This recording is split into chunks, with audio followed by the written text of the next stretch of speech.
Sanibonani la kuwa ngisho phakama nimengelelo yosifuna. Ngithi akwengidlulisa ukubonga ngesenzo esihle esenziwa abafana BakaMgqumeni ngokulalisa kweminye imindeni ngedrosa abangakhiphanga ngisho isenti emnyama nje. Abafana BakaMgqumeni benza isendlo esihle ngoba niyazi kulesi sikhathi sasenyanga abanye basuke bengazi ukuthi bazohlanganisana ini nani ukuze belale bedlile. Kodwa abafana BakaMgqumeni bakhonile ukubahlangabeza ngokuncane abakhiphe ephaketheni ukuthi bethenge idrosa benikele imindeni ehlukene amadrosa. Sithi nje kwande kubafana BakaMgqumeni bengayeki ubuntu nje lobu ababenzayo.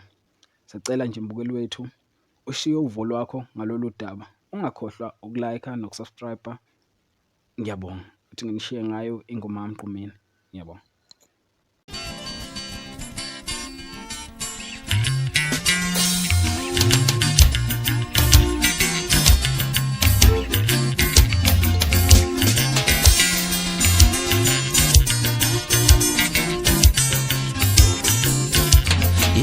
Mina ngiyasibamba lesi sidingo siphe sakho ngulubu zizunjane.